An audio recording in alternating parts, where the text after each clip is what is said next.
Syntax, अगर मुझे object और क्लास दोनों बनाने हैं तो पहले हमें क्या बनाना चाहिए? क्लास बनानी चाहिए। क्लास बनाने का सिंटैक्स है, क्लास कीवर्ड आता है। क्लास कीवर्ड के बाद क्लास का नाम देंगे, जो भी नाम आप देना चाहते हैं वो नाम आप दे सकते हैं। तो लेट अस सपोज क्लास का नाम मैंने दे दिया अकाउंट। कोई भी नाम, ये सोच कर कि मैं एक नया डेटा टाइप बना रहा हूँ। तो जैसे पाइथन बनाते समय उन लोगों ने एक क्लास बनाई होगी इंट नाम से, एक डेटा टाइप बनाया होगा उन्होंने लिस्ट नाम से, एक बनाया होगा टपल नाम से। तो पाइथन प्रोग्रामिंग लैंग्वेज में जितने भी डेटा टाइप हैं वो सब क्या है? Internally class. ठीक है। तो इसी तरह से हम सोचकर कि मैं अपना एक नया डेटा टाइप बना रहा हूँ, बताओ किस नाम से बनाओगे? तो वही क्लास का नाम आपको रखना होता है।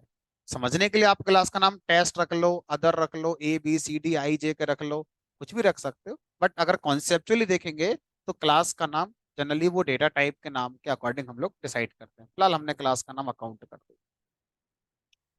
अब इस क्लास के अंदर हमें कुछ लिखना है। क्या लिखना है इस क्लास के अंदर अभी हमें नहीं पता क्या लिखना है। तो हम क्लास का इंडेंटेड ब्लॉक बनाते हैं। अब इंडेंटेड ब्लॉक में अगर मुझे अभी कुछ भी नहीं लिखना है तो ऐसा नहीं हो सकता, एरर आ जाएगी, क्योंकि इंडेंटेड ब्लॉक का रूल है कि एटलीस्ट सिंगल स्टेटमेंट जरूर होना चाहिए।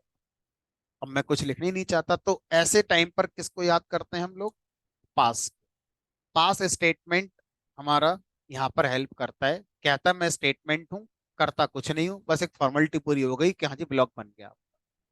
ठीक है, तो हमने क्या करा, एक क्लास बना दी और क्लास का नाम कर दिया हमने यहाँ पर अकाउंट। ठीक है। अब सर और क्लास बना सकते, हमने कहा बनाओ जितनी चाहें उतनी क्लास आप बनाओ। एक क्लास और बना देते हैं और मान लीजिए इस क्लास का नाम कर दिया हमने यहाँ पर एम्प्लॉय। करना कुछ नहीं है इसके अंदर। अब क्या बनाना चाहोगे? अब सर क्लास बन गई, हम क्लास का ऑब्जेक्ट बनाना चाहते हैं कि अगर मुझे क्लास का ऑब्जेक्ट बनाना है तो कैसे बनेगा।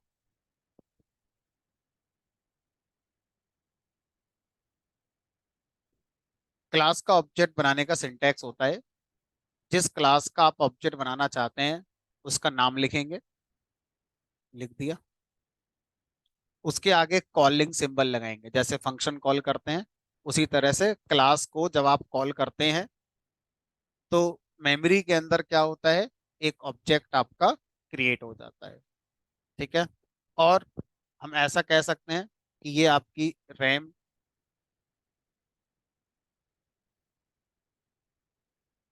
अब जैसे ही आपने अकाउंट क्लास का नाम लिख के कॉल किया वैसे ही एक ऑब्जेक्ट क्रिएट हो गया। तो मेमोरी के पॉइंट ऑफ व्यू से ऑब्जेक्ट कुछ नहीं होता, एक मेमोरी एरिया, एक बफर ही होता है बस, है ना, जिसको हम क्या बोल रहे हैं, ऑब्जेक्ट कहते हैं। ठीक है, ये एक ऑब्जेक्ट बनकर आपका तैयार हो। ठीक है। अब अगर मैं आपसे कहूँ सर मुझे एक और ऑब्जेक्ट बनाना है, तो फिर से जिस क्लास का ऑब्जेक्ट बनाना है उस क्लास का नाम लिखेंगे और उसके आगे कॉलिंग सिंबल लगा देंगे। तो फिर से एक ऑब्जेक्ट बन गया, हमने कहा एक ऑब्जेक्ट और बन गया आपका।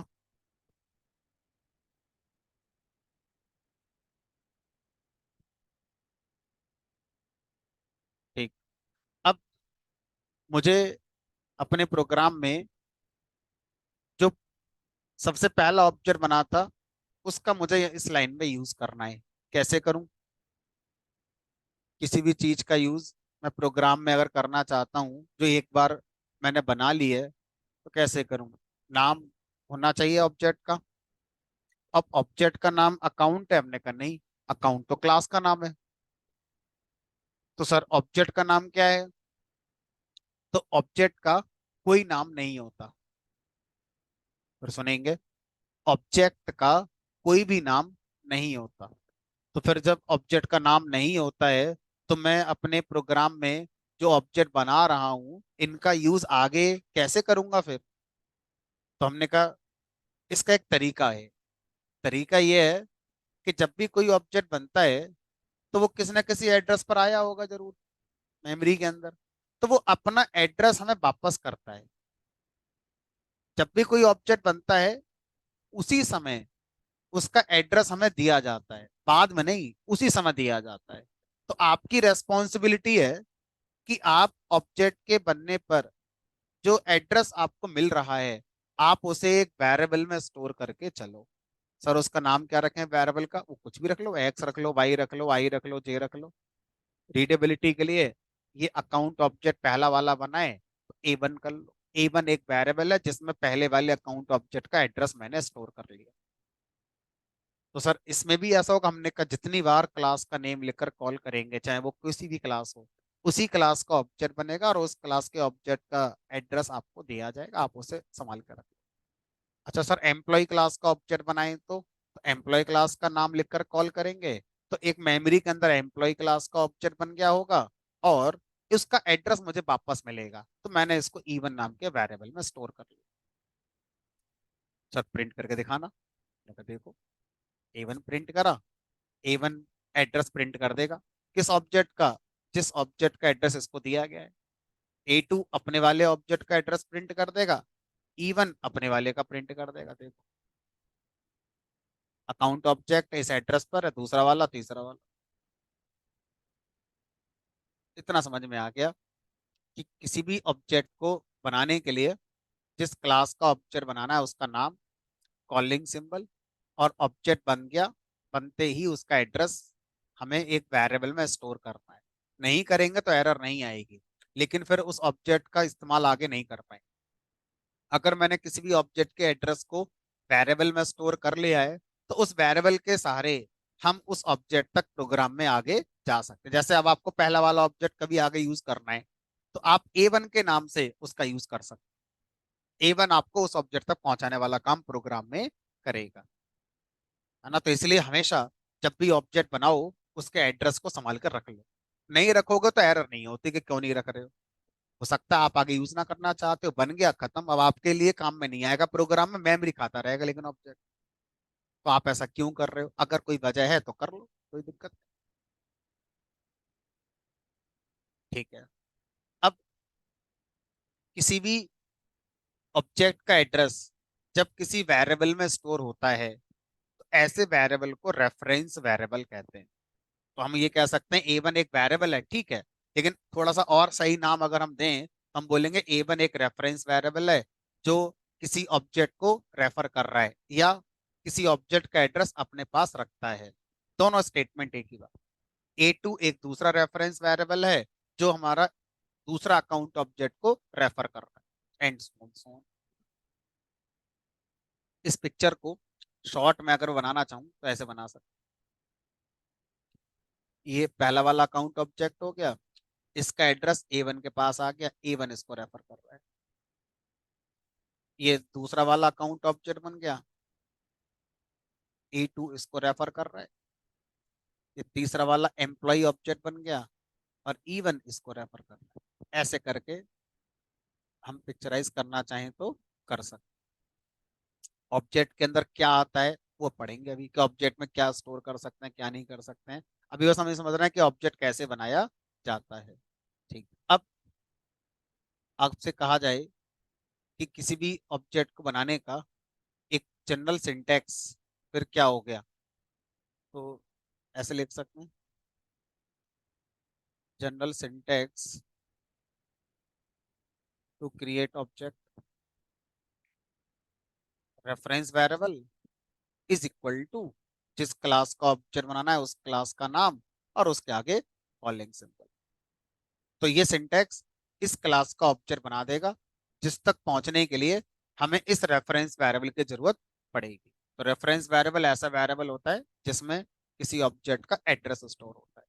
ठीक है। और अगर किसी वेरिएबल में एड्रेस की जगह सीधे कोई वैल्यू स्टोर हो जाए तो वो सिंपल वेरिएबल कहलाता है, उसके पहले रेफरेंस शब्द नहीं लगाएंगे। ठीक है। अब आगे बढ़ते हैं। आपसे ये कहा गया कि पाइथन में अगर मैं लिखा x इक्वल टू 10 और मैंने यहाँ पर इसका टाइप निकाला, टाइप ऑफ एक्स, क्या आएगा? इंट तो मुझे पता है, उसके पहले क्या लिख कर आएगा? इसका मतलब पाइथन में इंट एक क्लास होती है, एक डेटा टाइप है। आज तक हम डेटा टाइप कहते थे, अब हम ये कहना है कि डेटा टाइप और क्लास एक ही बात है। पाइथन की लाइब्रेरी में अगर मैं आपसे कहूँ 10,000 क्लास हैं, तो मान के चलो पाइथन की लाइब्रेरी में 10,000 डेटा टाइप, उनमें से हम कितना जानते हैं? 6-7। Int, float, list, tuple, set, dictionary, खत्म। हर क्लास जो पाइथन की लाइब्रेरी में है वो एक डेटा टाइप है। ठीक है, चलो बहरहाल आगे देखते हैं। अब सर ये बताओ, x = 10 में ऑब्जेक्ट कौन है? ऑब्जेक्ट कौन है यहाँ पर हमारा? 10। यानी कि कोई भी वैल्यू जो हम लिखते हैं वो क्या कहलाता है? हमारा ऑब्जेक्ट। यानी कि इस लाइन के पीछे क्या चला होगा? ऑब्जेक्ट। इंट किस क्लास का ऑब्जेक्ट बना होगा? ये इंट क्लास। और इसके अंदर क्या जाकर स्टोर हो गया होगा? हमारा 10 आकर स्टोर हो गया। और इसको कौन रेफर कर रहा होगा? का मतलब एक्स कौन है?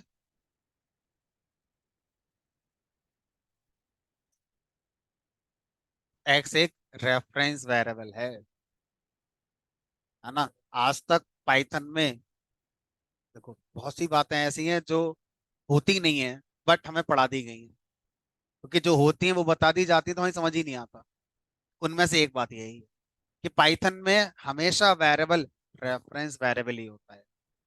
क्योंकि आपको जिस दिन ये पढ़ाया गया था उस दिन मैंने ये तो नहीं कहा था कि 10 एक ऑब्जेक्ट है, मैंने ये कहा था कि 10 एक वैल्यू है जो एक्स इसको रेफर कर रहा है। तो उस दिन भी 10 ऑब्जेक्ट था और इसका एड्रेस किसके पास है? एक्स के पास ही है। लेकिन ये क्वेश्चन अभी भी क्वेश्चन है जिसका आंसर आज भी शायद हमें नहीं मिलेगा, माइट भी कल परसों मिल जाए, कि फिर जब हम एक्स को प्रिंट कराते हैं तो कायदे के हिसाब से तो एड्रेस आना चाहिए फिर, जैसे अभी आ रहा था अकाउंट क्लास के केस में और एम्प्लॉय क्लास के केस में। यहाँ तो नहीं आता सर। तो सोचो, अगर पाइथन अपने उसूलों पर चले और यही ध्यान रखे कि जब भी रेफरेंस वेरिएबल प्रिंट होगा तो वो अपना एड्रेस ही प्रिंट करेगा, तो आज से 1 महीने पहले आप कैसे इस बात को समझ पाते? x = 10 को जब प्रिंट कराएंगे तो x की वैल्यू क्या प्रिंट हो? एड्रेस। समझ ही नहीं आएगी आपको क्या करते हैं पाइथन में। आज आपने जिस टाइम पर हो उस टाइम से आप कंपेयर कर रहे हो कि अगर हमेशा वेरिएबल रेफरेंस वेरिएबल होता है तो पाइथन को हमेशा जब भी रेफरेंस वेरिएबल हम प्रिंट कराएं तो उसमें जो एड्रेस पड़ा है वही प्रिंट कराना चाहिए। आज आपकी बात ये सही लग रही है, अपने आप को 2 महीने पहले ले जाओ, स्टार्टिंग में ले जाओ, जिस दिन आप जानते नहीं थे ऑब्जेक्ट क्या होता है, ये सब चीजें क्या होती हैं। उस दिन x = 10 लिखने पर आप क्या चाहते होगे? एक्स प्रिंट हो तो क्या प्रिंट हो? 10 ही प्रिंट हो। तो पाइथन ने वो कर दिया आपके लिए। लेकिन मेरी वाली क्लास के ऑब्जेक्ट के लिए पाइथन ने वो काम नहीं करा। अगर मैं चाहता हूं कि मैं अपना रेफरेंस वेरिएबल एम्प्लॉय क्लास का, अकाउंट क्लास का प्रिंट कराऊं, तो मेरा भी कोई मीनिंगफुल आउटपुट आए, एड्रेस वेड्रेस ना आए, तो मैं भी कर सकता हूँ। कैसे कर सकता हूँ वो मुझे अभी नहीं आता है, तो वो सीख जाएंगे, वो भी कर लेंगे हम फिर। ठीक है। अब ये बताओ, किसी भी क्लास के अंदर क्या डिफाइन किया जा सकता है? किसी भी क्लास के अंदर अगर मुझे कुछ डिफाइन करना है तो कैसे कर सकते हैं? अच्छा सर वो छोड़ो, एक क्वेश्चन और रह गया। मुझे लगता था आप में से कोई पूछेगा, पूछा नहीं किसी ने। अगर इंट एक क्लास है और किसी भी क्लास का ऑब्जेक्ट ऐसे बनता है, तो कायदे से तो मुझे ऐसे बनाना चाहिए था कि इंट एक क्लास है और किसी भी क्लास का ऑब्जेक्ट बनाने के लिए मुझे ऐसे लिखना होता है, और मुझे इसमें जो वैल्यू स्टोर करनी है ऐसे लिखनी चाहिए थी। तो सही सिंटैक्स तो सर यही है किसी भी क्लास का ऑब्जेक्ट बनाने का, कि आपको उस क्लास का नाम लिखकर उसको कॉल करना होता है, तब उस क्लास का ऑब्जेक्ट बनता है। अगर पाइथन इसी बात को मानती रहे कि जी ऑब्जेक्ट पूरी पाइथन में इसी सिंटैक्स पर बनेगा, तो 2 महीने पहले आप बना नहीं पाते। आपको अजीब लगता पता नहीं क्या लिखवा रहे हैं पाइथन में। सी में तो आसान होता है, सी में तो ऐसे ही लिखवा देते हैं, काम हो जाता है। आपको क्या करा गया, पाइथन ने ऑब्जेक्ट बनाने के दो तरीके दिए। पहला तरीका हो गया स्टैंडर्ड। पहला तरीका है स्टैंडर्ड। स्टैंडर्ड सिंटैक्स का मतलब है कि सब पे चलेगा, चाहे कोई सी क्लास हो, चाहे पाइथन की लाइब्रेरी क्लास हो, चाहे मेरी क्लास हो, सब पे चलेगा। ये स्टैंडर्ड सिंटैक्स। और दूसरा सिंटैक्स होता है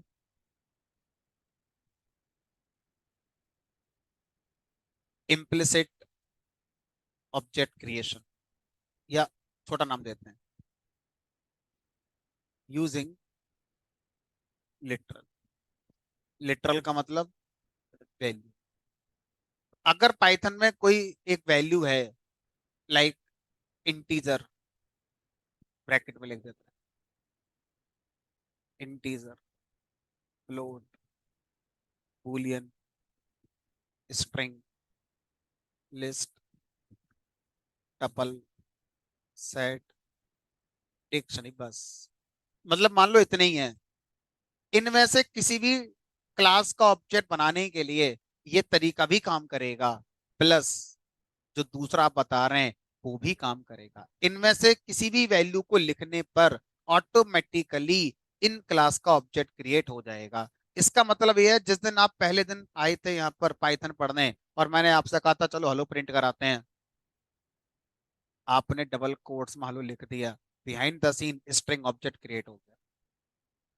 जबकि स्ट्रिंग ऑब्जेक्ट बनाने के लिए स्ट्रिंग क्लास को ऐसे कॉल करना होगा और ऐसे लिखना होगा। लेकिन मैंने क्या अभी बताया आपको कि कुछ ऐसी क्लासेस हैं जिनके ऑब्जेक्ट को ऑटोमेटिकली बना दिया जाता है अगर स्पेसिफिक टाइप की वैल्यूज आप अपने प्रोग्राम में कहीं भी यूज करते हैं, चाहे वो प्रिंट करने के लिए यूज करें, चाहे किसी वेरिएबल में असाइन करें।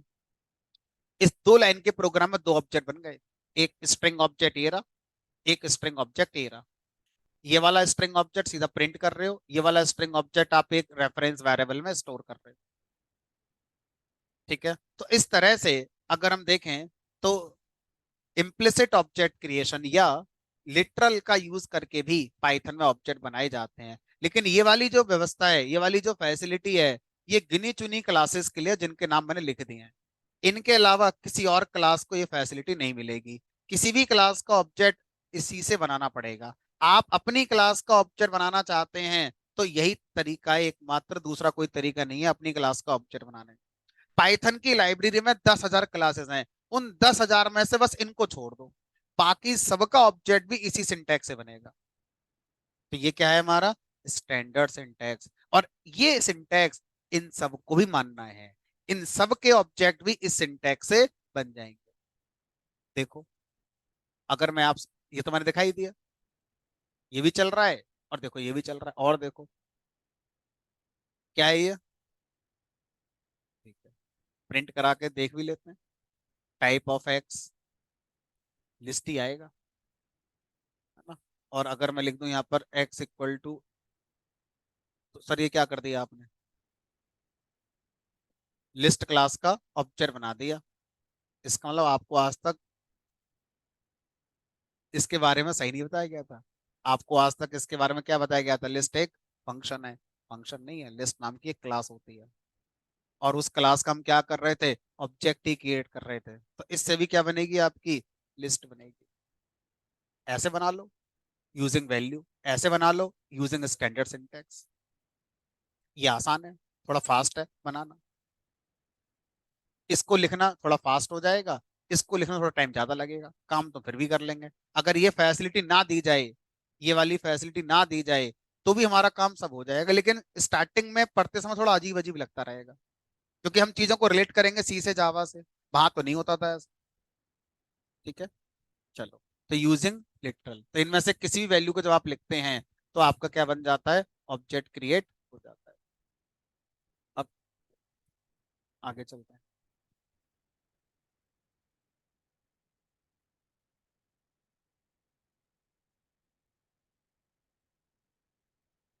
नहीं नहीं, सारे वेरिएबल रेफरेंस वेरिएबल है। In Python all variables are reference variable by default. Normal है ही नहीं। नॉर्मल वैल्यू का कॉन्सेप्ट ही नहीं होता पाइथन। अब देखो भाई है ना, बहुत सी चीजें ऐसी हैं जो सही हैं बट हम बोलते नहीं है। हम गलत ही बोलते हैं, क्यों? कम्युनिकेशन आसान हो जाता है ना। अब एक और चीज जो आज तक हम या अभी हम पढ़ चुके हैं, लेकिन हम जब बोलेंगे तो गलत बोलेंगे। क्या? इस लाइन में अगर मैं आपसे कहूँ A1 ऑब्जेक्ट का नाम है, तो ये सही बात है गलत है? गलत है। A1 तो रेफरेंस वेरिएबल का नाम है, ऑब्जेक्ट का तो नाम ही नहीं होता। अब इस स्टेटमेंट को अगर मुझे किसी को समझाना है तो मैं कैसे समझाऊं कि मैंने इस स्टेटमेंट में अकाउंट क्लास का एक ऑब्जेक्ट क्रिएट किया है जिसका एड्रेस A1 के पास है, और A1 के थ्रू अब मैं इस ऑब्जेक्ट तक पहुंच सकता हूँ। मुझे बोलने में लगभग 15 सेकंड लग गए, सुनने वाले को 15 सेकंड है नहीं उसके पास, सुनने वाले के पास। तो कोई छोटा स्टेटमेंट बोल दो, इन 15 सेकंड बचा लें हमारे सुनने वाले के, बोलने वाले के। अब सोचो इस सेंटेंस को अगर मैं एक क्लास में 10 बार बोलूं तो मेरा बहुत टाइम लग जाएगा। चलो बोल दो फिर A1 ऑब्जेक्ट। गलत है, लेकिन सामने वाले को समझ में आ जाएगा आप कहना क्या चाह रहे हो। तो अब हम आगे अपनी ऑब्जेक्ट ओरिएंटेड प्रोग्रामिंग में A1 को ऑब्जेक्ट का दर्जा दे देंगे कि A1 एक ऑब्जेक्ट है अकाउंट क्लास का। हकीकत क्या है आपको पता है, A1 ऑब्जेक्ट नहीं है। A1 एक रेफरेंस वेरिएबल है जो ऑब्जेक्ट तक पहुंचाने वाला काम कर रहा है। लेकिन हम क्या बोलेंगे? A1 एक ऑब्जेक्ट है, क्योंकि अगर हम नहीं बोलेंगे तो हम बड़े बड़े सेंटेंसेस यूज कर रहे होंगे चीजों को समझने के लिए, जिसमें टाइम ज्यादा लगेगा, कंसंट्रेशन थोड़ा कम रहेगा हमारा। बड़े सेंटेंसेस को समझने में कंसंट्रेशन थोड़ा हमारा पुअर हो जाता है ना। तो इसलिए इस स्टेटमेंट को हम ऐसे पढ़ेंगे आगे कि A1 ऑब्जेक्ट बन गया, A2 ऑब्जेक्ट बन गया अकाउंट क्लास का, E1 ऑब्जेक्ट बन गया एम्प्लॉय क्लास।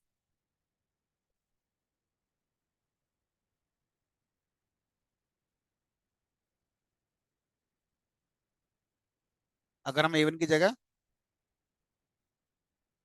ACC, हाँ ले लो, ये ले लो।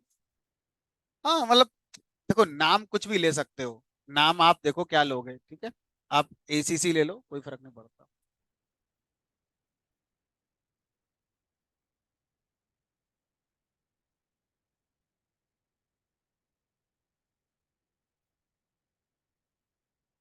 प्रॉब्लम ये है कि एक बनाओगे तो सही है, अब मैं आपसे कहूँ चार बनाओ तो चारों का नाम ACC तो रख नहीं लोगे। फिर ACC1, ACC2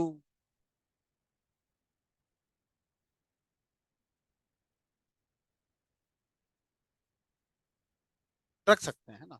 चलो, तो नाम क्या है वो आप कुछ भी अपना रख लेना। तो A1 एक ऑब्जेक्ट हो गया अकाउंट क्लास का, E1 एक ऑब्जेक्ट हो गया एम्प्लॉय क्लास।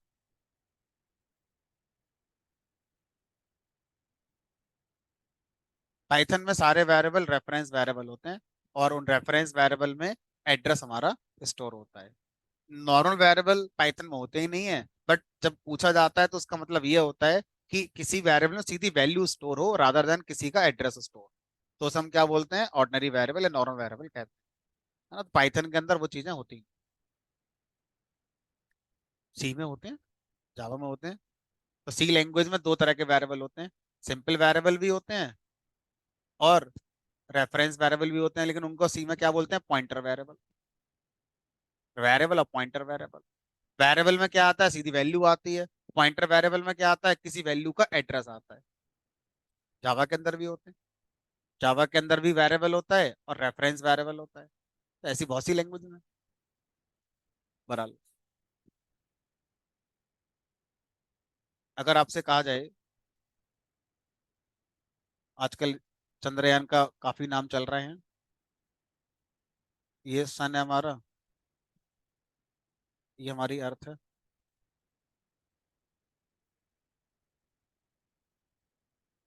इधर जो भी लोग रहते हैं उनको लगेगा सूरज निकल रहा है, इधर जो लोग रहते हैं उन्हें क्या लगेगा? रात हो गई। जब पृथ्वी घूमेगी तो ये इधर आ जाएगा, ये लोग इधर आ जाएंगे, तो इन लोगों को दिन हो जाएगा, इन लोगों को रात हो जाएगी। लेकिन हम लोग क्या सेंटेंस बोलते हैं? सूरज छिप गया, सूरज निकल गया। कहाँ निकला कहाँ छुपा? मैं आपको ये समझाने की कोशिश कर रहा हूँ कि हमारी रियल लाइफ में ऐसे बहुत से सेंटेंसेस हैं जो गलत हैं, लेकिन हम उनको मान लेते हैं क्योंकि उससे समझ में आ जाता है कि आप कहना क्या चाह रहे हैं, है ना। तो कम्युनिकेशन का मतलब ही यही है, सही गलत नहीं है। कम्युनिकेशन का मतलब होता है किसी की बात दूसरे को समझ में आ जाए, बस खत्म। भले ही हमने जो बोला है वो एग्जैक्ट सही वर्डिंग्स यूज करके नहीं बोला है, जैसे यही हो गया। अगर हम किसी से कहते हैं कि नहीं सूरज तो छुपता ही नहीं है, वो तो ऐसी 24/7 है, तो सामने वाला अग्रेसिव हो जाएगा, लड़ने लगेगा आपसे। कैसे कैसे, शाम को आना देखते हैं, सूरज होगा ही नहीं, सुबह आना निकल आएगा। तो अब बहस नहीं करनी है, समझ गए कि हाँ भी सूरज छुपता है सूरज निकलता है, अपनी बात अपने पास रखो कि हम पता है कि क्या होता है। सेम कहानी यहाँ पर है। आपने लिखा A1 = अकाउंट, बहस नहीं करनी है किसी से। आपको पता है कि A1 ऑब्जेक्ट का नाम नहीं है, लेकिन दूसरा कह रहा है, मान लो हाँ सही है। समझ में आ रहा है आप क्या करना चाह रहे हो, है ना। X = 10, एक्स में 10 वैल्यू स्टोर है, बहस नहीं करनी है कि नहीं 10 एक ऑब्जेक्ट है और उसका एड्रेस एक्स में रखा है। ठीक है, एक्स में 10 रखा है, समझ में आ गया क्या कर रहे हो।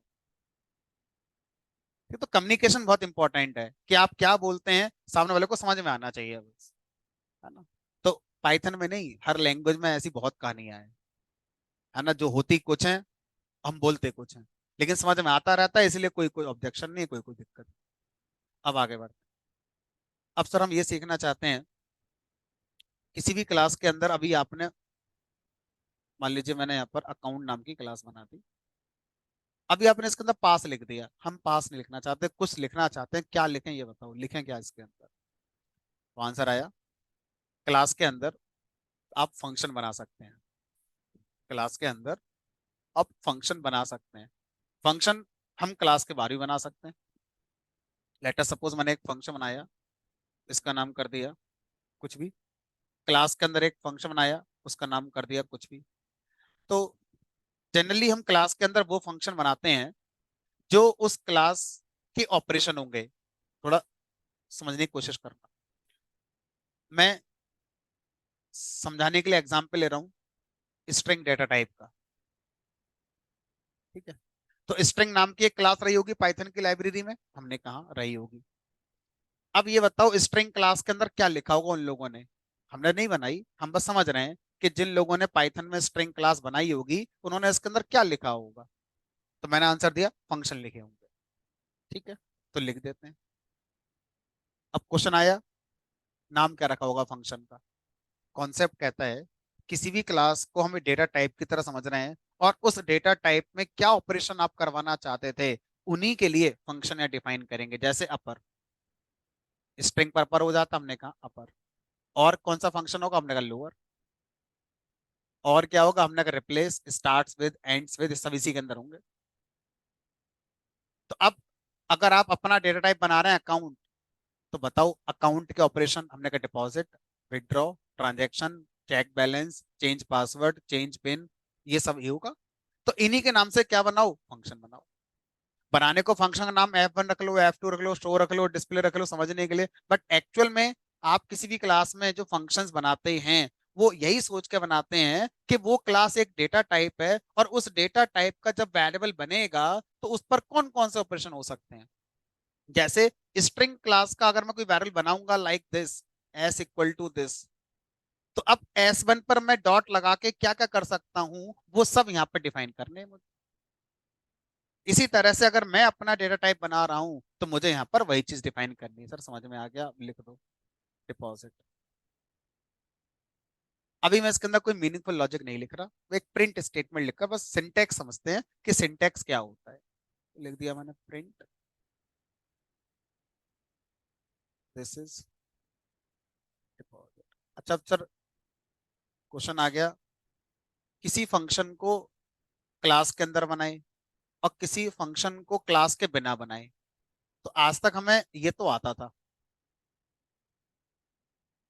आज तक हमें ये तो आता है, इसमें कोई क्वेश्चन शायद हमारा है भी नहीं, हमें डिफाइन करना भी आता, कॉल भी कर लेते हैं हम।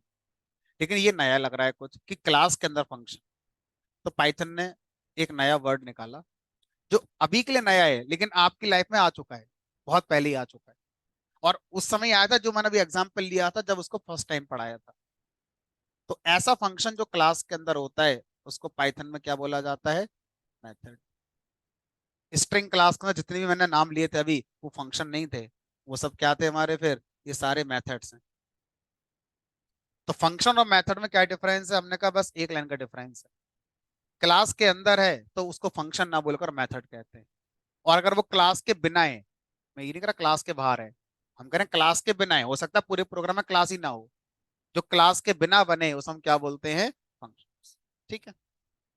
अब चाहे फंक्शन हो चाहे मेथड हो, बिना कॉल करे नहीं चलेगा, कॉल तो करना पड़ेगा। अब सर हम कॉल करना चाहते हैं, तो हमें ऐसा कुछ आता है। अब ये कॉलिंग किसके लिए होगी? इस फंक्शन के लिए होगी या इस मेथड के लिए होगी? देख लेते हैं किस लिए निकली है हमारी।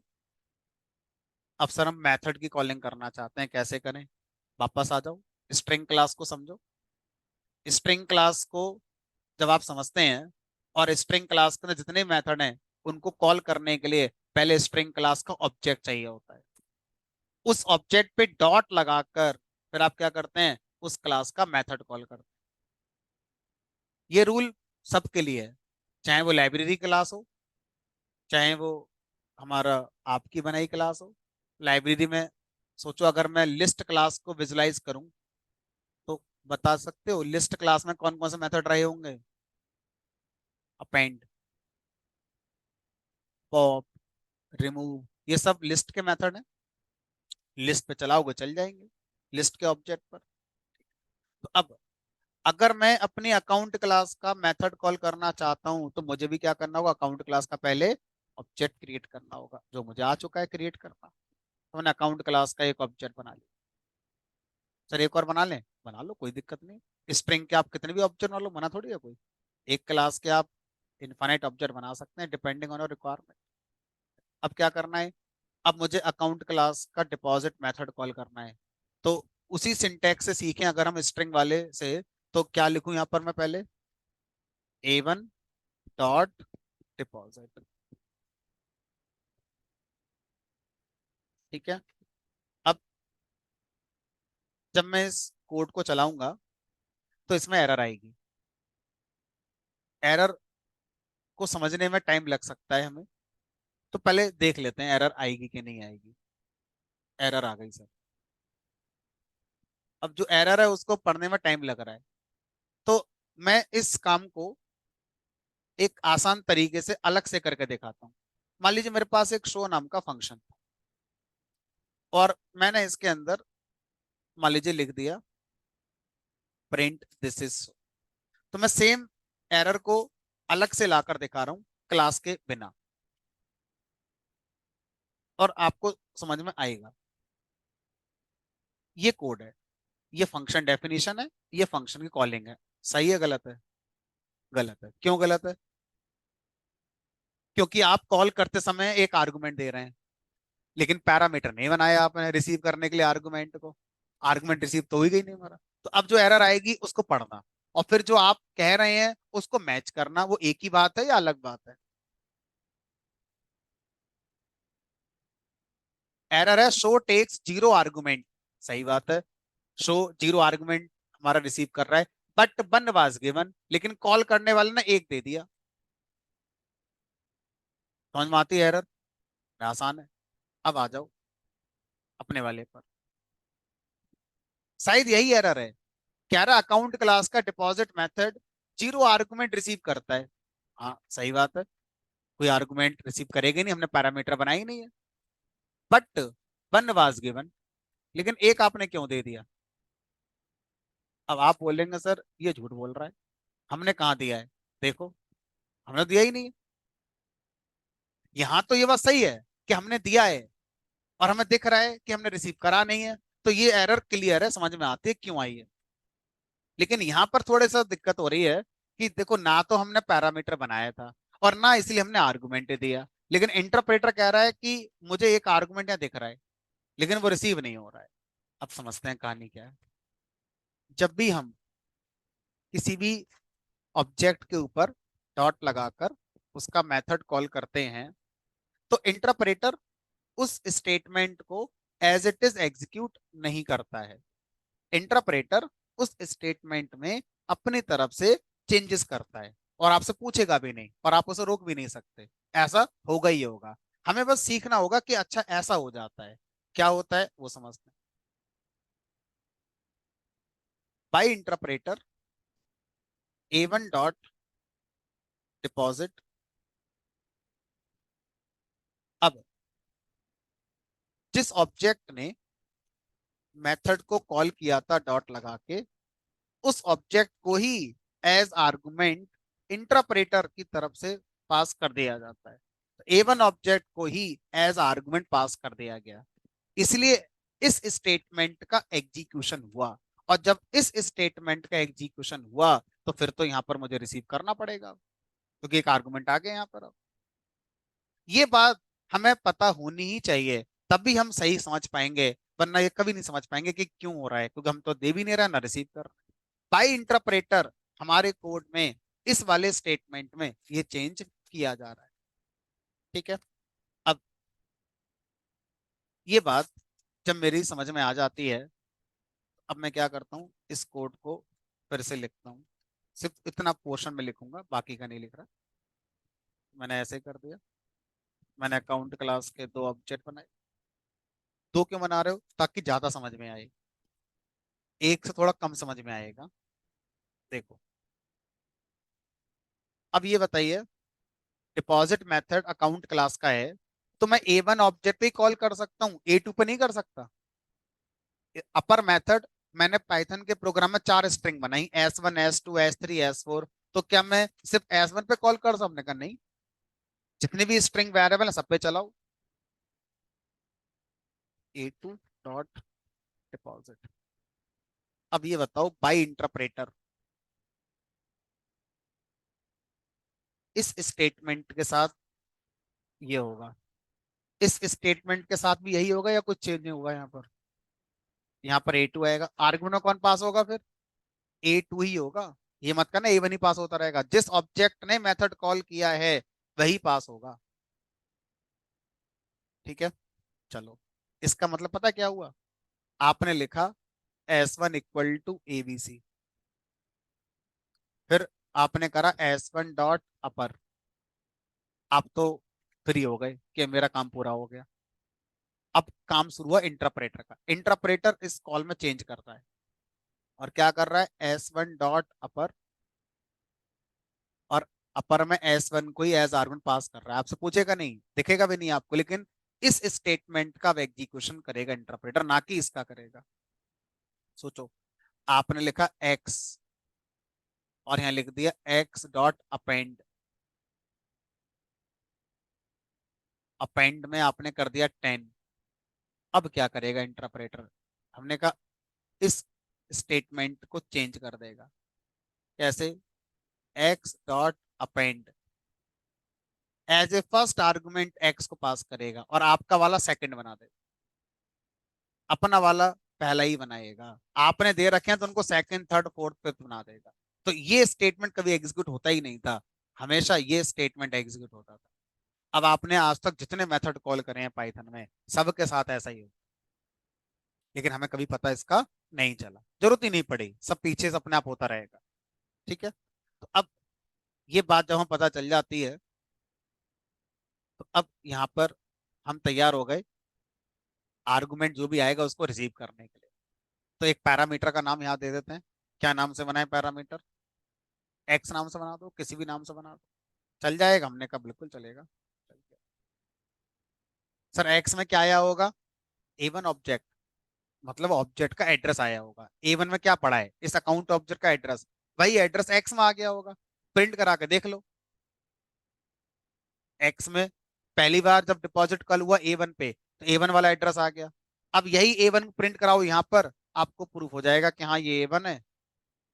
पहले A1 प्रिंट करा लो और यहाँ प्रिंट करा लो A2। चेक करो, A1 में लास्ट में एड्रेस ED0 है। अब जब मैंने डिपॉजिट को इवन पे कॉल करा तो एक्स में A1 आया। इस बात को प्रूफ करने के लिए जब मैंने उसे प्रिंट कराया तो हमने पाया हाँ सर यही है।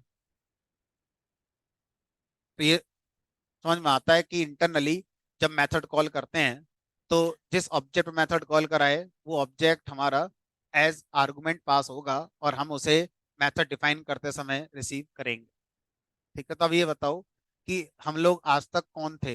ये ये तो हम आज बने हैं ना, हमने आज से पहले मेथड डिफाइन थोड़ी करे थे।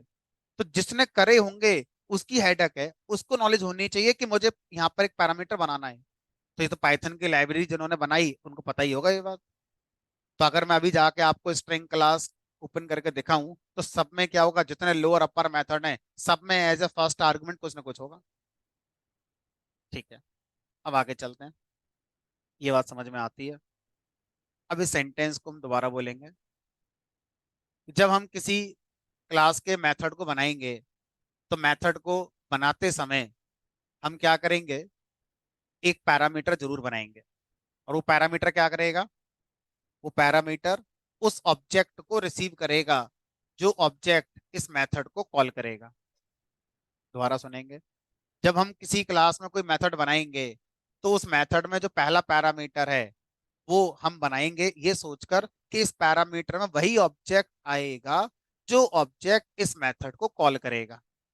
इस पैरामीटर में वही ऑब्जेक्ट आएगा जो इस मेथड को कॉल करेगा। वही ऑब्जेक्ट आएगा जो इस मेथड को कॉल करेगा।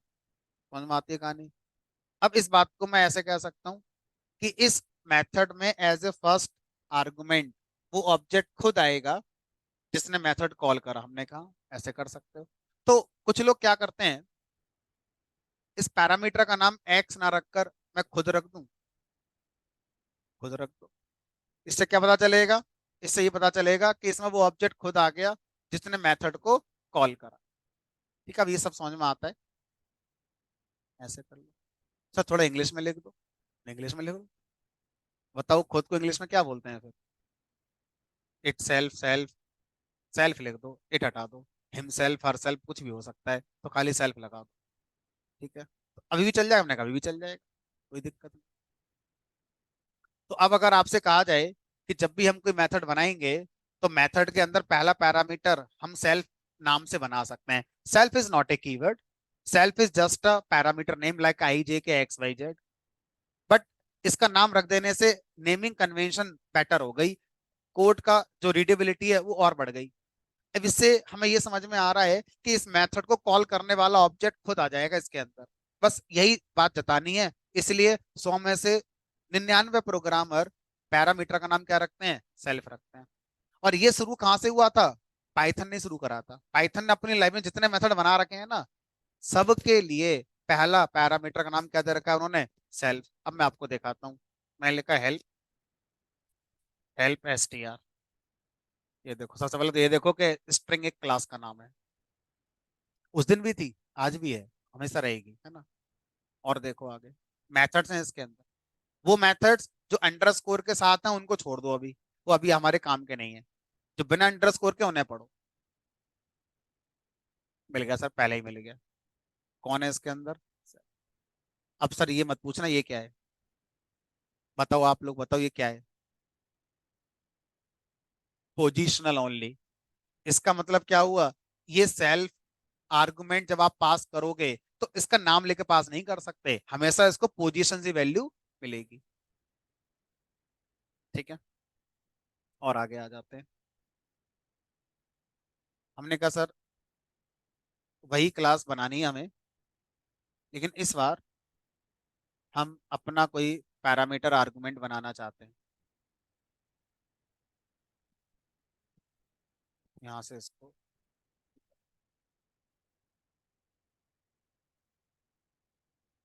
और यहाँ पर इसको पेस्ट। आप जाना चाहें तो जा सकते हैं, आप जाना चाहें तो जा सकते हैं। अब मान लीजिए यहाँ पर हमने क्या करा, हमने ये सोचा कि डिपॉजिट मेथड जब मैं एक्चुअल लॉजिक लिखूंगा तो ये कुछ जमा करेगा इसके अंदर। ठीक है, कितना रुपए जमा करेगा इससे कैसे पता चलेगा। तो मैंने सोचा एक काम करते हैं, जब डिपॉजिट मेथड कॉल करेंगे तो बता देंगे 1000 रुपये जमा कर दो, और इसको बता देंगे 500 रुपये जमा कर दो, ऐसे करके। तो हम डिपॉजिट मेथड को ये बताना चाहते हैं कि A1 के खाते में 1000 रुपये जमा कर देना, A2 के खाते में 500 रुपये जमा कर देना। अब इंटरप्रेटर से पूछा अब क्या करोगे। इंटरप्रेटर का ठीक है, आपके वाले को मैं दूसरा बना दूंगा, A1 को पहला आर्गुमेंट बनाऊंगा, तो A1 कॉमा 1000, A2 कॉमा 500। अब ये बात मेथड डिफाइन करने वाले को पता होनी चाहिए। सेल्फ में उसकी वैल्यू वैल्यू नहीं आएगी, सेल्फ में तो ऑब्जेक्ट खुद ही आएगा। आप एक पैरामीटर और बनाइए, इसमें आपका वाला दिया गया आर्गुमेंट आ जाएगा। अब इसको अगर आप प्रिंट करके देखना चाहते हो, चेक करके देख, अभी कोई लॉजिक वॉजिक नहीं, बस सिंटेक्स समझ रहे हैं। तो इसका मतलब जब भी मैं अपना कोई मेथड बनाऊंगा, तो उस मेथड के अंदर मैं पहला पैरामीटर सेल्फ लिखूंगा, जिसमें कॉल करने वाले के आर्गुमेंट नहीं आएगा। कॉल करने वाले के आर्गुमेंट के लिए मैं फिर सेल्फ के आगे से पैरामीटर बनाना शुरू कर दूं।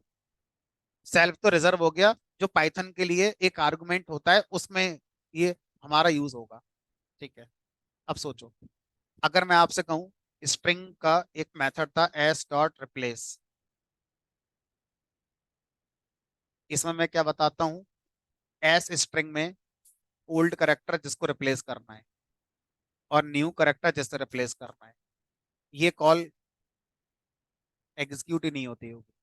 इंटरनली ये कॉल कैसे चलती होगी, एस डॉट रिप्लेस, उसमें एस आ गया पहले नंबर पर, फिर मेरा ओल्ड करेक्टर और फिर मेरा न्यू करेक्टर, ऐसे ये चलता हो। ठीक है सर, आ रहा है समझ में। अब हमें अपनी क्लास में मेथड बनाना, मेथड के पैरामीटर बनाना, पैरामीटर के अलावा और अपने आर्गुमेंट अगर हम देना चाहते हैं तो इस तरह से आसानी से दे सकते। अब आगे चलते, थोड़ा सा आसान करते हैं। एक क्लास बनाई टेस्ट नाम की, इसमें एक मेथड बना दिया, मान लीजिए शो नाम से, यहाँ लिख दिया दिस इज शो।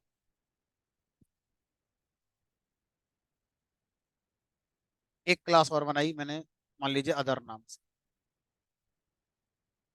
इसके अंदर मेथड बना दिया मैंने डिस्क। बातें वही हैं, लेकिन थोड़ा सा कंसंट्रेट होकर और पढ़ना चाहते हैं, नई बात नहीं है कोई, शायद हम जानते होंगे। अब मुझे क्या करना, मेथड कॉल करना है। तो किसी ने बताया मेथड कॉल करने के लिए ऑब्जेक्ट चाहिए होता है, तो हमने कहा ठीक है बना लेते हैं जी ऑब्जेक्ट। तो हमने टेस्ट क्लास का ऑब्जेक्ट बना लिया, और इस ऑब्जेक्ट पे शो मेथड कॉल कर दिया, और इस ऑब्जेक्ट पे डिस्क मेथड कॉल कर दिया। सही है, नहीं है सही? किसी भी मेथड को कॉल करने के लिए क्लास का ऑब्जेक्ट बनाना होता है, बना दिया ऑब्जेक्ट, डॉट लगा के मेथड कॉल करना होता है, कर दिया। सही है।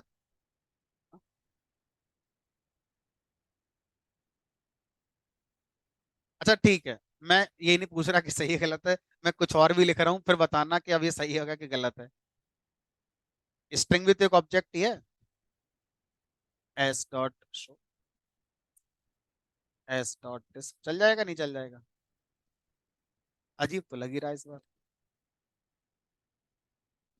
तो देखो, आप स्टेटमेंट को दोबारा बोलिए, हम उसमें कमी पकड़ेंगे। अच्छा ठीक है, दोबारा बोलते हैं स्टेटमेंट। किसी भी मेथड को कॉल करने के लिए हमें ऑब्जेक्ट चाहिए होता है। सर रुक जाओ, ये स्टेटमेंट गलत है। गलत है हमने कहा, दोबारा बोलेंगे।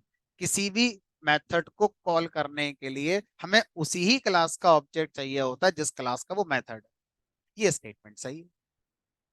दोबारा सुनेंगे, किसी भी मेथड को कॉल करने के लिए, रुक जाओ, इसे कॉल करना है, हमें ऑब्जेक्ट चाहिए होता है उसी ही क्लास का जिस क्लास का मेथड आप कॉल करना चाहते हैं। किस क्लास का मेथड कॉल करना चाहते हैं? टेस्ट क्लास का शो मेथड। तो ऑब्जेक्ट आप दुनिया की किसी और क्लास का यूज नहीं करेंगे, टेस्ट क्लास का ऑब्जेक्ट ही इस्तेमाल होगा शो मेथड कॉल करने के लिए। स्ट्रिंग क्लास का ऑब्जेक्ट यूज नहीं होगा, लिस्ट का ऑब्जेक्ट, स्ट्रिंग का ऑब्जेक्ट, टपल का ऑब्जेक्ट यूज नहीं हो सकता। तो इसीलिए अगर आपसे कहा जाए कि हमने ये बात जान लेकिन फिर भी नहीं मानी, तो सर यहां तक तो बात सही है कि शो मेथड जिस क्लास का है उसी क्लास के ऑब्जेक्ट पे डॉट लगा के चलाया जा रहा है। लेकिन सर ये तो दिक्कत हो जाएगी, क्योंकि डिस मेथड जिस क्लास का है उसका नाम तो अदर है, और हमें उसके पहले डॉट और डॉट के पहले ऑब्जेक्ट चाहिए किस क्लास का, अदर क्लास का। सही नहीं है। एरर आएगी, लेकिन जो एरर आएगी आपको उसे समझना है। Error I test object has no attribute disp, यानी कि मेथड को वो एट्रीब्यूट नाम से बता रहा है। टेस्ट ऑब्जेक्ट के पास डिस्प नाम का एट्रीब्यूट नहीं है। ठीक है, अब एक काम करते हैं। मैंने एक टपल बनाई, ठीक है, मैंने कर दिया append 10। Conceptually syntactically, conceptually tuple तो इम्यूटेबल है, टपल में अपेंड कैसे कर सकते हो आप? कॉन्सेप्चुअली आपकी बात सही है, लेकिन इस कॉन्सेप्ट को कोड में कैसे करके दिखाएं कि अगर कोई कर दे तो हो ही ना। ये तो बात एक कहने को हो गई, कागज पे लिखी बात हो गई कि टपल इम्यूटेबल होती है, बदलती ही नहीं है, लेकिन अगर कोई कोशिश कर ले तो उसे रोकेंगे कैसे? उसका सिंटेक्स क्या होगा? तो हमने कहा देखो एक काम करते हैं कि अगर मैं अपेंड मेथड को कॉल कर रहा हूं, तो अभी जो मैंने बताया उस रूल के हिसाब से अपेंड मेथड किस क्लास का है? लिस्ट का। तो इसके पहले डॉट और डॉट के पहले ऑब्जेक्ट चाहिए, किस क्लास का ही ऑब्जेक्ट चाहिए? लिस्ट क्लास का। आप एक्स ऑब्जेक्ट यूज कर रहे हैं, किस क्लास का है वो? टपल का। टपल का, है ना? अब क्या टपल के अंदर अपेंड मेथड बनाया होगा उन्होंने? हमने कहा नहीं बनाया होगा। अगर उन्होंने टपल के अंदर अपेंड मेथड बना दिया होता फिर तो टपल हमारी कैसी होगी? म्यूटेबल हो जाएगी। तो उन्होंने क्या करा, सिंटैक्स में टपल क्लास बनाई, टपल क्लास के अंदर अपेंड मेथड डिफाइन ही नहीं करा उन्होंने। अगर प्रोग्रामर कोशिश भी करेगा तो क्या मिल जाएगी उसे? एरर। अब जो एरर आएगी वही आएगी जो भी इससे पहले आई थी। अच्छा बताओ, एरर का नाम पूरा बताओ क्या होगा, क्या लिख कर आएगा?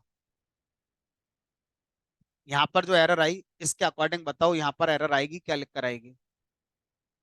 Tuple object has no attribute append. Tuple object has no attribute append. तो कॉन्सेप्ट कागजी बात होती है, उस कागजी बात को सिंटैक्स में कन्वर्ट कैसे करें, उसके लिए हमें ध्यान रखना पड़ेगा कि ये मेथड इस क्लास में ना आ जाए, वो मेथड वहां ना चला जाए, ताकि प्रोग्रामर को मिल ना जाए कहीं।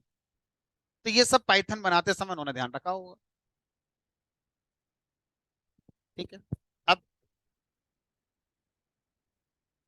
देखते हैं आप क्या सोचते हैं।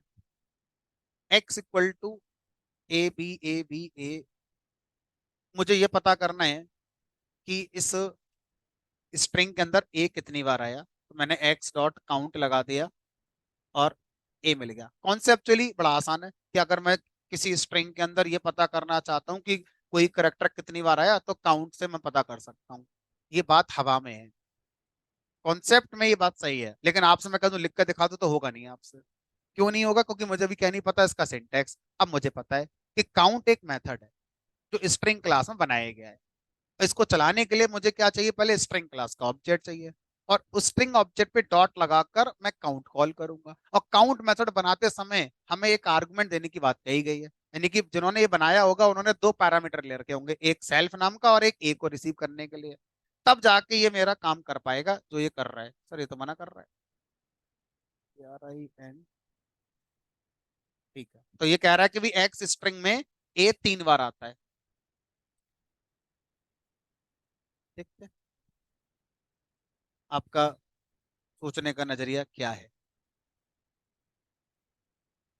मेरे पास एक लिस्ट है। अब मुझसे किसी ने कहा कि मुझे ये बता कर बताओ कि लिस्ट में 10 कितनी बार आता है।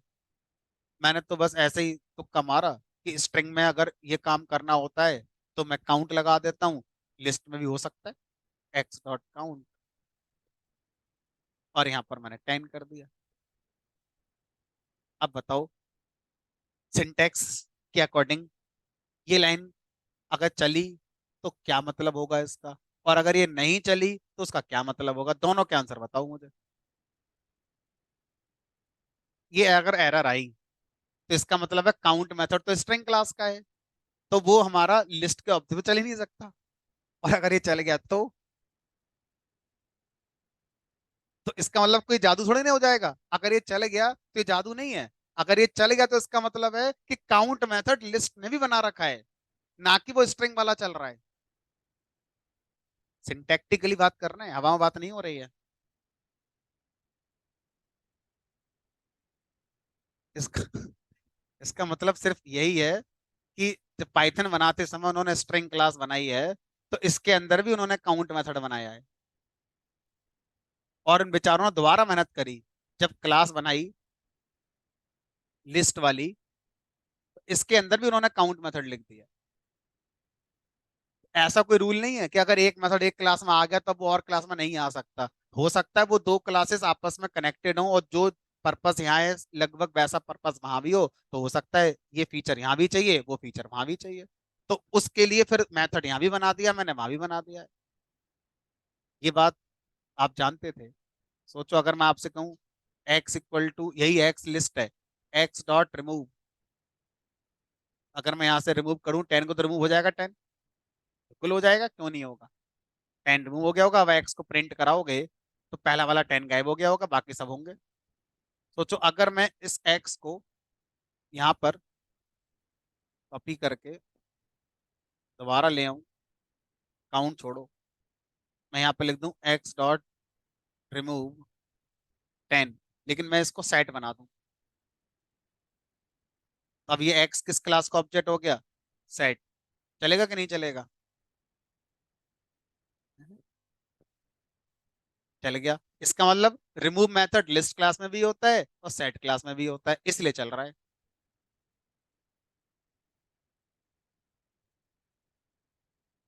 तो सर ये सब चीजें तो आपको बहुत पहले पढ़ानी चाहिए थी हमें। आज जितने बच्चे बैठे ना क्लास में, एक नहीं दिखता मुझे यहाँ पर, अगर ये सब पहले पढ़ा देता तो मैं। पाइथन में डे वन से ऑब्जेक्ट ओरिएंटेड प्रोग्रामिंग चल रही है, डे वन से। लेकिन हम जाते जाते पाइथन को पढ़ रहे हैं, जब खत्म कर रहे हैं पाइथन तो अपन, है ना? क्योंकि पाइथन में पता है, और जावा में यही डिफरेंस रह गया। जावा में भी सब कुछ ऑब्जेक्ट है, एवरीथिंग जो भी जावा में है ऑब्जेक्ट है। पाइथन में काम भी पीछे नहीं है, हमारे यहाँ भी जो है सब ऑब्जेक्ट। लेकिन दोनों ने इस बात को प्रोग्रामर तक कैसे पहुंचाया, उसमें डिफरेंस आ गया। जावा ने कहा कि हमारे यहाँ सब कुछ ऑब्जेक्ट है, और ऑब्जेक्ट बनता है क्लास का। अगर आप पहले दिन हेलो प्रिंट कराने आएंगे हमारे यहाँ पर, तो उस दिन भी आपको मजबूरी होगी कि क्लास बनानी ही पड़ेगी। तो जावा का पहला प्रोग्राम भी जब आप बनाओगे, तो क्लास बनाओगे और क्लास के अंदर हेलो प्रिंट करोगे। लेकिन जरूरी नहीं है कि आप अपनी क्लास बना रहे हो पहले दिन तो अपनी क्लास का ऑब्जेक्ट भी बनाओगे जावा में। लेकिन अगर आपको कुछ भी लिखना है तो क्लास तो बनानी ही पड़ेगी।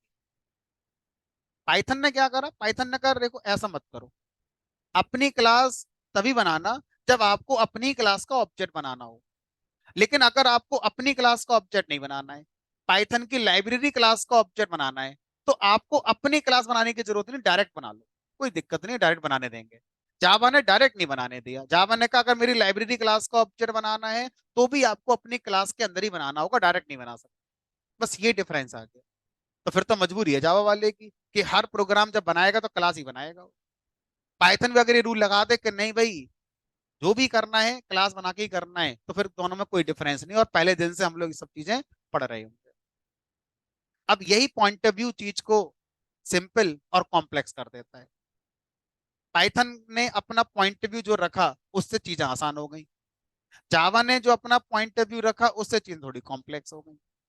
उसकी वजह यही है कि जावा के क्रिएटर जेम्स गॉसलिंग, उनका नजरिया था कि मेरा जो ऑडियंस है वो टेक्निकल है, हर कोई जावा पढ़ने नहीं आएगा। जावा पढ़ने वही आएगा जो डेवलपमेंट फील्ड में जानना चाहता है, हर कोई जावा नहीं पढ़ेगा। पाइथन बनाने वाले ग्यूडो वन रॉसम, इनका पॉइंट ऑफ व्यू ये था कि पाइथन कोई भी पढ़ सकता है, भले ही वो डेवलपमेंट फील्ड में जाए या ना जाए, भले ही वो आईटी बैकग्राउंड का हो या ना हो। तो उन्होंने उस पॉइंट ऑफ व्यू से लैंग्वेज की डिजाइन करी, जिससे हमें लगता है पाइथन आसान है। लेकिन दोनों में इंटरनल कॉन्सेप्ट देखें तो कोई डिफरेंस नहीं। पता है इन दोनों में नहीं सर, कोई सी लगा दो, सी प्लस प्लस लगा दो, कोई सी ले आओ, सब एक जैसी हैं। हर प्रोग्रामिंग लैंग्वेज में लूप है, हर लैंग्वेज में इफ एल्स है, सब में प्लस माइनस ऑपरेटर है, सब में फंक्शन है, सब में क्लास ऑब्जेक्ट, यही तो है। और कहाँ से लाओगे चीजें? यही सब तो होता है, सिर्फ सिंटेक्स का डिफरेंस आ जाता है। चीजें तो यही होंगी हमारी। कल को आप कोई और नई लैंग्वेज पढ़ लेना, सब जान पहचान का लगेगा आपको कि सर तो वही है, सब पाइथन वाला है। बहरहाल अब समझ में आ गया कि मेथड कैसे कॉल करते हैं। तो मेथड को कॉल करने के लिए हमें क्या करना होगा, पहले उस क्लास का नाम जानना होगा जिस क्लास का वो मेथड है। उस क्लास का हम ऑब्जेक्ट बनाएंगे, उस ऑब्जेक्ट पे डॉट लगाकर मेथड कॉल करेंगे। ये कोइंसिडेंस होगा कि अगर मैंने किसी मेथड को कॉल करा और वो किसी दूसरे क्लास के ऑब्जेक्ट पे भी कॉल हो गया, दैट मीन्स वो मेथड वहां भी था इसलिए चल गया, ना कि अपने आप चल गया। ठीक है, चलो। हाँ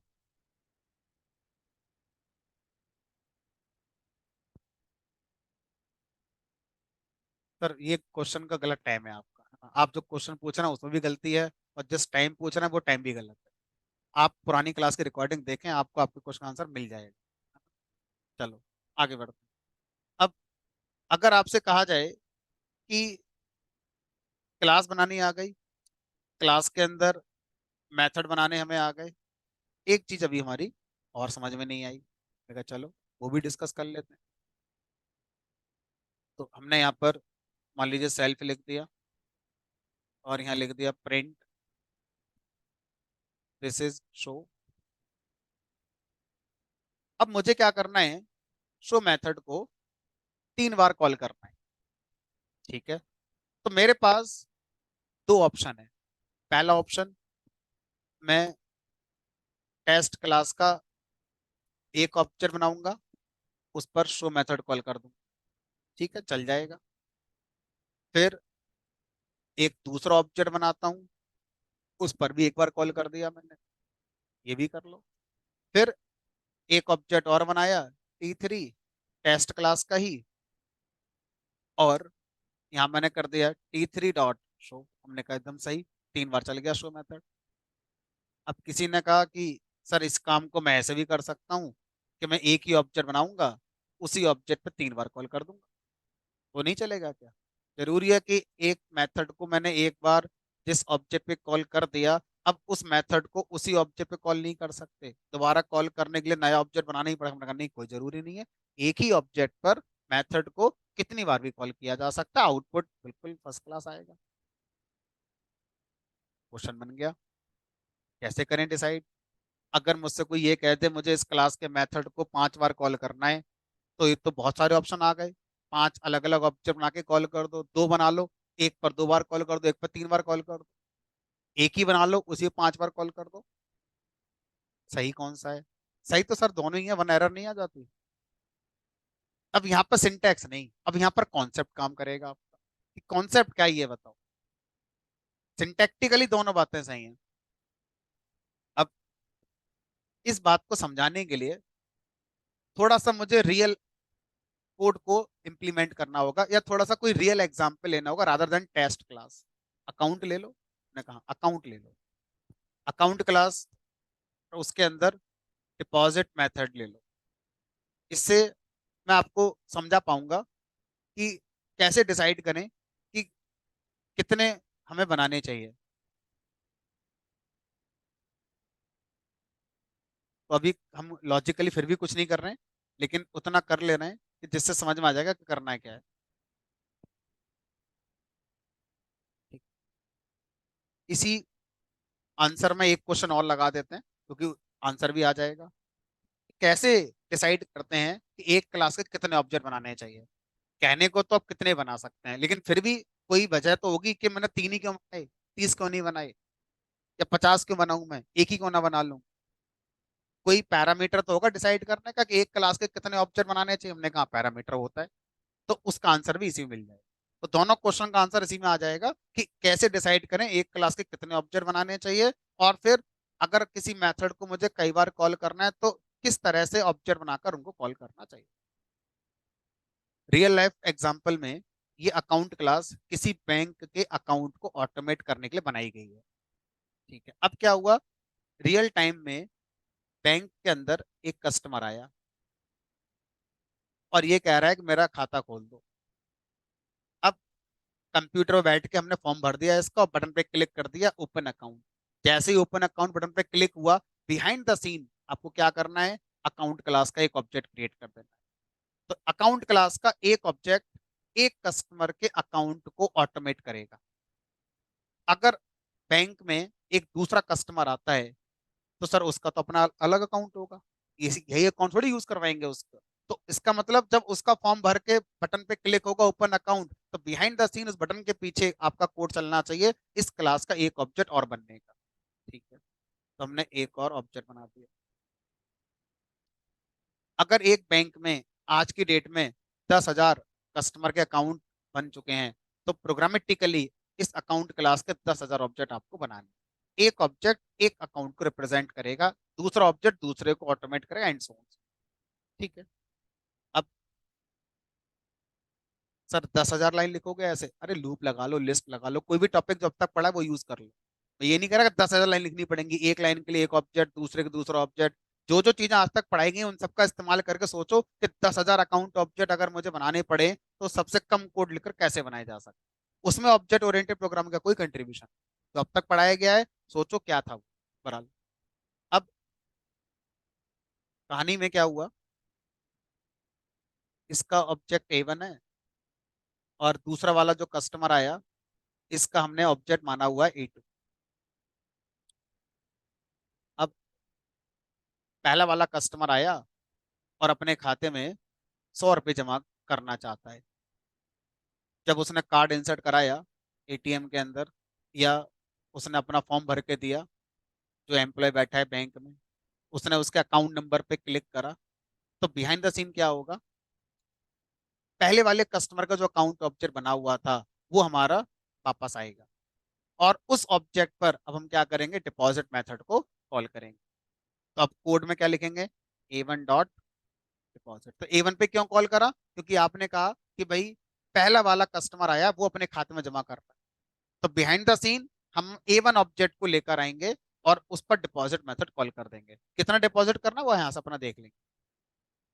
अब क्या हुआ, दूसरा कस्टमर आ गया, वो कह रहा है मैं अपने खाते में जमा करूंगा कुछ। तो अब क्या होगा, अब हमें दूसरे वाले कस्टमर के लिए जो हमने अकाउंट ऑब्जेक्ट यूज करा है वो कौन सा माना है, A2 पे डिपॉजिट करें। अब अगले दिन फिर से पहला वाला कस्टमर आ गया, तो उसके ऑब्जेक्ट का नाम हमने क्या माना हुआ है, A1। तो फिर से A1 पे डिपॉजिट कर दो। तो ये मेरे हाथ में थोड़ी है कि मैं किस मेथड को कितनी बार किस ऑब्जेक्ट पे कॉल करूंगा। ये तो आप बताओ आपकी प्रॉब्लम स्टेटमेंट क्या है।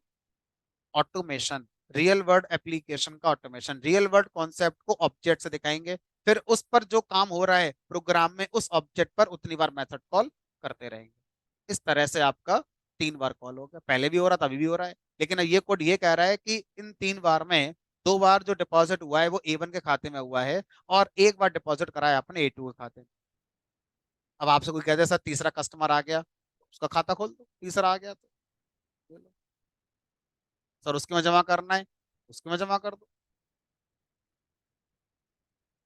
ऐसे करके ऑब्जेक्ट ओरिएंटेड प्रोग्रामिंग में कोड को आगे बढ़ाया जाता है। तो कॉन्सेप्ट, सिंटैक्स, दोनों चीजें आपको अच्छे से आनी चाहिए, तब आप खुद से प्रोग्राम को बना पा रहे होते हैं। ठीक है। अब हमें क्लास के अंदर मेथड बनाना आ गया, क्लास ऑब्जेक्ट बनाना आ गया, क्लास के ऑब्जेक्ट के साथ मेथड को कनेक्ट करना आ गया, कैसे अगर हम मेथड कॉल करना चाहें तो कर सकते हैं। ठीक है। अब अगर आपसे कहा जाए कि पाइथन की लाइब्रेरी में जितनी क्लासेस हैं, क्या हम उन्हें देख सकते हैं कि वो ऐसी बनाएगी जैसे हम बना रहे हैं। मैंने कहा देख लो जाके, मैंने आपको शायद बताया भी था, जो आपका program data folder hidden folder होता है, वहां जाके पहले हिडन फोल्डर को चेक करो, लाइब्रेरी फोल्डर में जाओ, वहां जाके सारे हमारे हैं। अब जब आप वहां जाओगे आपको कोई भी क्लास नहीं मिलेगी। क्यों नहीं मिलेगी, समझ। मैंने एक प्रोग्राम बनाया P1.py, इसके अंदर मैंने एक बनाया ग्लोबल वेरिएबल x = 10। ठीक है, बना लो। मैंने इसके अंदर एक फंक्शन बनाया, शो नाम, बना लो।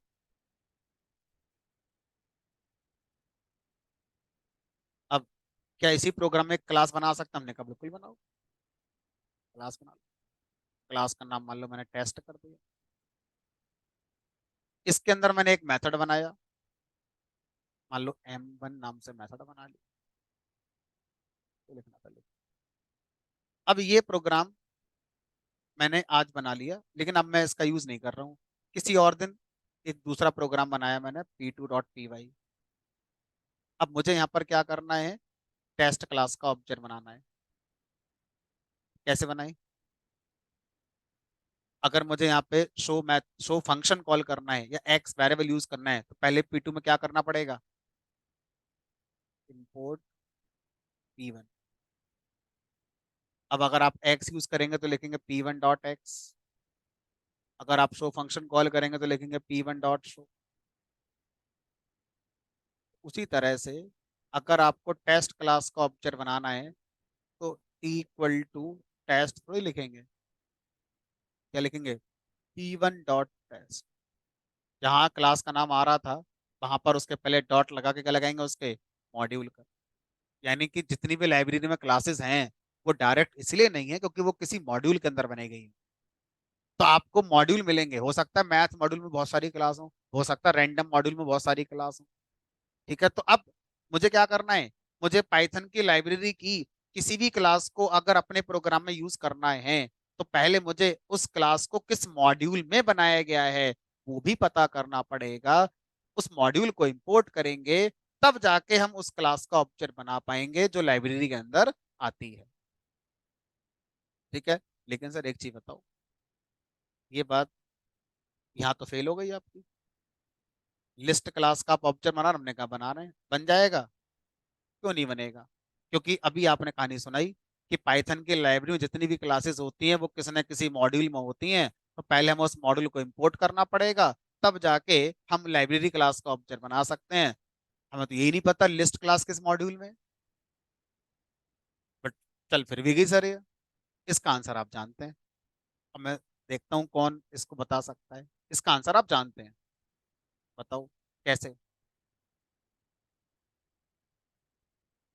इस क्वेश्चन का आंसर आप जानते हैं कि लिस्ट क्लास पाइथन की लाइब्रेरी में बनाई गई है, लेकिन मैंने वो किस मॉड्यूल में है, मैंने जाना ही नहीं, और ना मैंने उसको इंपोर्ट करा, फिर भी चल गई। क्यों चल गई? बिल्ट इन्स। तो पाइथन की लाइब्रेरी में एक मॉड्यूल होता है बिल्ट इन्स नाम। बिल्ट इन्स मॉड्यूल में अगर कोई क्लास बनाई गई है, तो मुझे बिल्ट इन्स मॉड्यूल को इंपोर्ट करने की जरूरत नहीं पड़ती। तो जितने भी लाइब्रेरी फंक्शंस हैं जो बिना किसी मॉड्यूल को इंपोर्ट करे मैं यूज कर पाता था, उसके पीछे वजह क्या थी कि वो मॉड्यूल बिल्ट इन मॉड्यूल रहा होगा जिसमें वो फंक्शन था। इसी तरह से कोई भी क्लास जो मैं यूज कर रहा हूँ रोजमर्रा की प्रोग्रामिंग में, जब आपने कह ही दिया डेली प्रोग्रामिंग में आप यूज करते हैं, तो पाइथन को समझ में आ गया कि इसके मॉड्यूल को बार बार प्रोग्रामर इंपोर्ट करेगा, परेशान होगा बिना मतलब। तो एक काम करते हैं, इसको उठाकर डाल देते हैं बिल्ट इन मॉड्यूल के अंदर, बिल्ट इन अपने आप इंपोर्ट हो ही जाता है। लेकिन अगर आपने कोई क्लास मैथ मॉड्यूल की यूज करी या रैंडम मॉड्यूल या ओएस या कोई भी और मॉड्यूल की यूज करी, तो आपको पहले उसका मॉड्यूल इंपोर्ट करना ही होगा। करके दिखाओ, मैं कहा चलो करके दिखाते। पाइथन के अंदर एक मॉड्यूल है जिसका नाम है टाइम। ने कहा है, ने पढ़ाया था। टाइम मॉड्यूल के अंदर एक फंक्शन है जिसका नाम है सी टाइम। ठीक, सी टाइम मॉड्यूल फंक्शन को जब आप कॉल करेंगे तो ये आपका चल पड़ेगा। अब एक और मॉड्यूल है जिसका नाम है date time. Date time module के अंदर एक क्लास है जिसका नाम भी क्या है, डेट।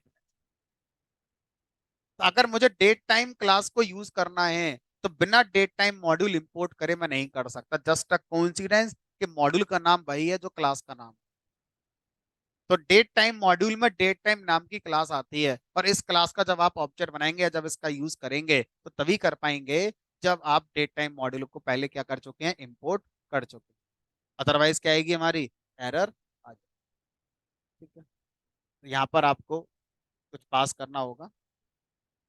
अभी हम उसमें इंटरेस्टेड नहीं है कि आप क्या पास करते हैं, ईयर, मंथ, और जो भी आपका डेट है वो आप पास करते हैं।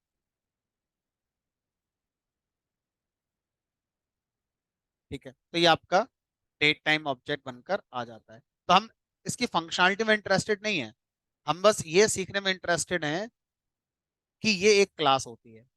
और इस क्लास का ऑब्जेक्ट आप तभी बना पाएंगे जब आपने ये मॉड्यूल इंपोर्ट कर रखा है। सर इसे हटा के दिखाना जरा, ये हटा दो, देखते हैं। तो सर ये तो डेट टाइम मॉड्यूल मान लेगा फिर, कह रहा है मॉड्यूल कॉलेबल नहीं होता। मॉड्यूल के अंदर जो क्लास है वो कॉलेबल है, उसको कॉल कर सकते हो, मॉड्यूल थोड़ी कॉल कर सकते हो। अब ये इसको क्लास थोड़ी मान रहा है, क्या मान रहा है इसको, ये मॉड्यूल मान रहा है। और अगर मैं इसको ही हटा दूं तो मना कर देगा ये है क्या।